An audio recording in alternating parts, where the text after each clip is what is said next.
Día número 66. Hoy leeremos el Salmo 33 del 13 al 22, Números 3 y Lucas del 9 del 18 al 62. Comencemos. Salmo 33. El Señor mira desde el cielo y ve a toda la raza humana. Desde su trono observa a todos los que viven en la tierra. Él hizo el corazón de ellos, así que entiende todo lo que hacen. El ejército mejor equipado no puede salvar a un rey, ni una gran fuerza es suficiente para salvar a un guerrero. No confíes en tu caballo de guerra para obtener la victoria.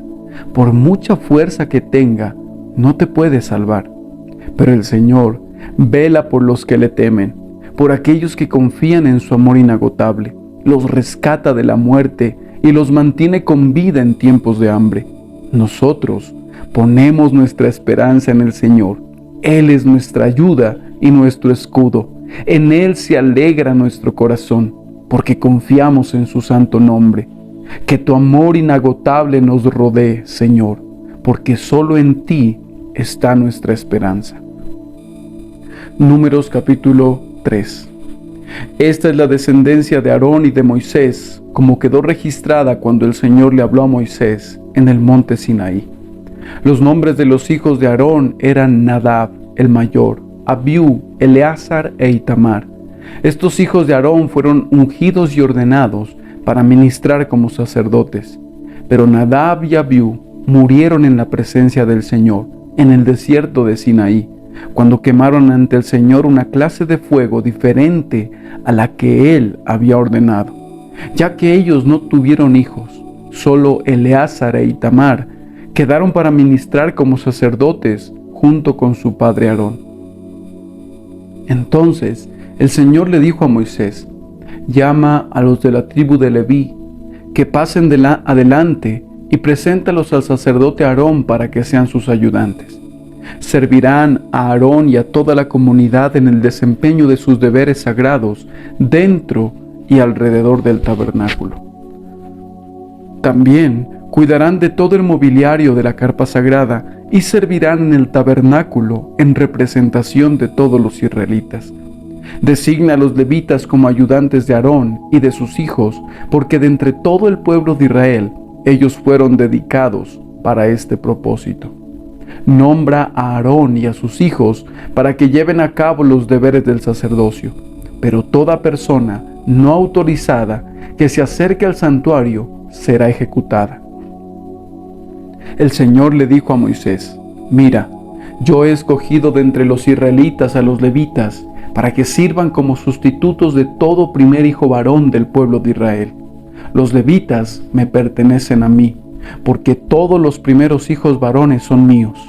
El día que herí de muerte al primer hijo varón de cada familia egipcia, aparté para mí a todo primer nacido de Israel, tanto de personas como de animales. Ellos son míos, yo soy el Señor. El Señor le habló de nuevo a Moisés en el desierto de Sinaí y le dijo: registra los nombres de los miembros de la tribu de Leví por sus familias y clanes. Anota en una lista a cada varón de un mes o más. Entonces Moisés los anotó, tal como el Señor le había ordenado. Leví tenía 3 hijos llamados Gerson, Coat y Merari. Los clanes descendientes de Gerson llevaban el nombre de 2 de sus descendientes, Libni y Simei. Los clanes descendientes de Coat llevaban el nombre de 4 de sus descendientes, Amram, Izhar, Hebrón y Uziel. Los clanes descendientes de Merari llevaban el nombre de 2 de sus descendientes, Magli y Musi. Estos eran los clanes de los levitas, anotados según sus grupos de familia. Los descendientes de Gerson estaban constituidos por los clanes descendientes de Libni y Simei. Entre los gersonitas había 7,500 varones de un mes o más. Se les asignó el área occidental del tabernáculo para su campamento. El jefe de los clanes gersonitas eran Eliasab, hijo de Lael. Estos 2 clanes eran responsables de cuidar el tabernáculo, la carpa sagrada con sus cubiertas y la cortina de la entrada. las cortinas del atrio que rodeaban el tabernáculo y el altar, la cortina a la entrada del atrio, las cuerdas y todos los accesorios relacionados con su uso. Los descendientes de Coat estaban constituidos por los clanes descendientes de Amram, Izhar, Hebrón y Uziel. Entre los coatitas había 8,600 varones de un mes o más. Ellos eran responsables de cuidar el santuario, y se les asignó el área sur del tabernáculo para su campamento. El jefe de los clanes coatitas era Elisafán, hijo de Uziel. Estos 4 clanes eran responsables de cuidar el arca, la mesa, el candelabro, los altares, los diferentes objetos utilizados en el santuario, la cortina interior y todos los accesorios relacionados con su uso. Eleazar, hijo del sacerdote Aarón, era el administrador principal a cargo de todos los levitas, con la responsabilidad particular de la supervisión del santuario. Los descendientes de Merari estaban constituidos por los clanes descendientes de Magli y Musi. Entre los meraritas había 6,200 varones de un mes o más. Se les asignó el área norte del tabernáculo para su campamento. El jefe de los clanes meraritas era Suriel, hijo de Abigail. Estos 2 clanes eran responsables de cuidar la estructura que sostenía el tabernáculo, los travesaños, los postes, las bases y todos los accesorios relacionados con su uso. También eran responsables de los postes del atrio y de todas sus bases, estacas y cuerdas. Delante del tabernáculo, hacia el oriente por donde sale el sol, estaba el área reservada para las carpas de Moisés y las carpas de Aarón y sus hijos. Ellos tenían la máxima responsabilidad sobre el santuario en nombre del pueblo de Israel. Todo el que no fuera sacerdote o levita y se acercara al santuario sería ejecutado. Cuando Moisés y Aarón, por orden del Señor, contaron los clanes de los levitas, el número total de varones de un mes o más de edad llegó a 22,000. Entonces el Señor le dijo a Moisés: ahora cuenta todos los primogénitos hijos varones que hay en Israel de un mes o más, y anota sus nombres en una lista. Los levitas tienen que ser apartados para mí, como sustitutos de todo primer hijo varón de Israel. Yo soy el Señor. Los animales de los levitas también serán apartados para mí, como sustitutos de la primera cría de los animales de la nación entera de Israel. Entonces Moisés contó a los primeros hijos varones del pueblo de Israel, tal como el Señor le había ordenado. El número de los primeros hijos varones de un mes o más llegó a 22,273. Entonces el Señor le dijo a Moisés: toma a los levitas como sustitutos de los primeros hijos varones del pueblo de Israel.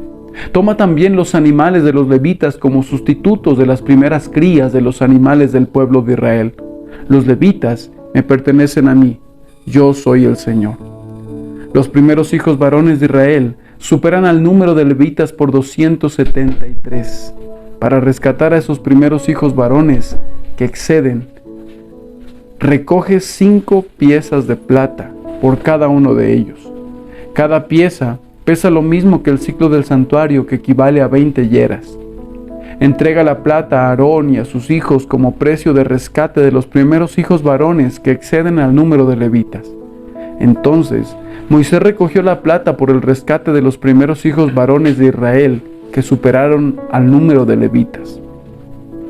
Reunió 1,365 piezas de plata como pago por los primeros hijos varones de Israel.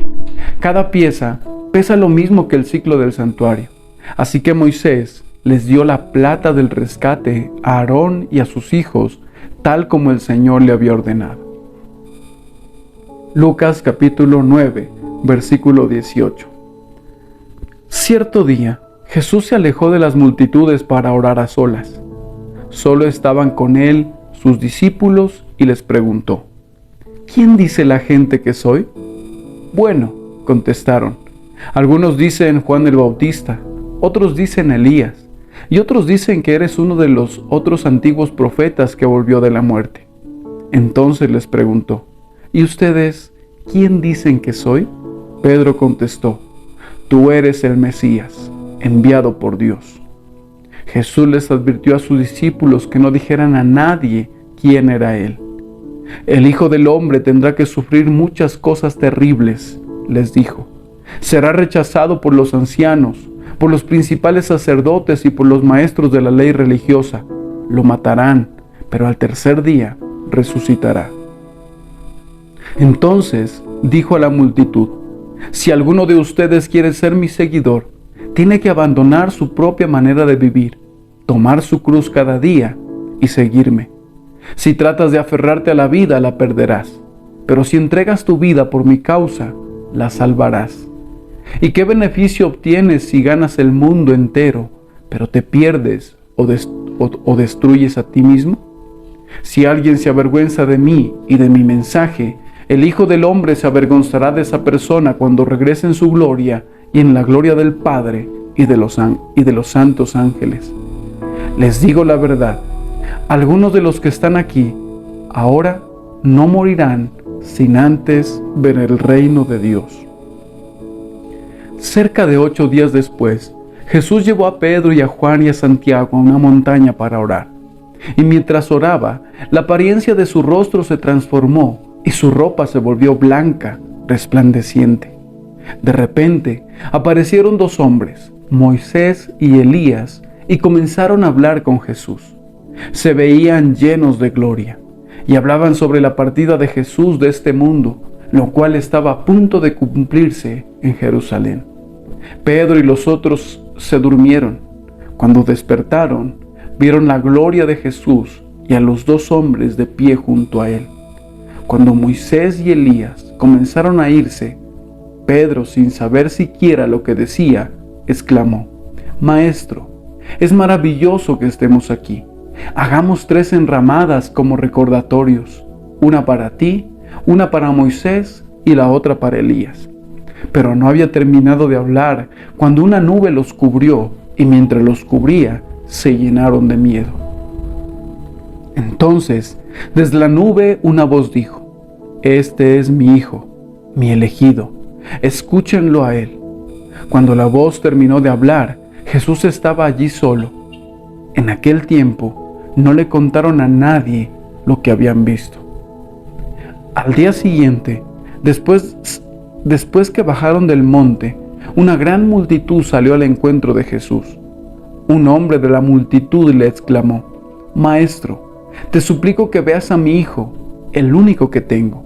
Un espíritu maligno sigue apoderándose de él, haciéndolo gritar. Le causa tales convulsiones que echa espuma por la boca. Lo sacude violentamente y casi nunca lo deja en paz. Le supliqué a tus discípulos que expulsaran a este espíritu, pero no pudieron hacerlo. Gente corrupta y sin fe, dijo Jesús, ¿hasta cuándo tendré que estar con ustedes y soportarlos? Entonces le dijo al hombre: tráeme a tu hijo aquí. Cuando el joven se acercó, el demonio lo arrojó al piso y le causó una violenta convulsión. Pero Jesús reprendió al espíritu maligno y sanó al muchacho. Después lo devolvió a su padre. El asombro se apoderó de la gente al ver esa majestuosa demostración del poder de Dios. Mientras todos se maravillaban de las cosas que él hacía, Jesús dijo a sus discípulos: escúchenme y recuerden lo que digo. El Hijo del Hombre será traicionado y entregado en manos de sus enemigos. Sin embargo, ellos no entendieron lo que quiso decir. El significado de lo que decía estaba oculto de ellos. Por eso no pudieron entender y tenían miedo de preguntarle. Entonces los discípulos comenzaron a discutir entre ellos acerca de quién era el más importante. Pero Jesús conocía lo que ellos pensaban, así que trajo a un niño y lo puso a su lado. Luego les dijo: todo el que recibe de mi parte a un niño pequeño como este, me recibe a mí. Y todo el que me recibe a mí, también recibe al Padre, quien me envió. El más insignificante entre ustedes es el más importante.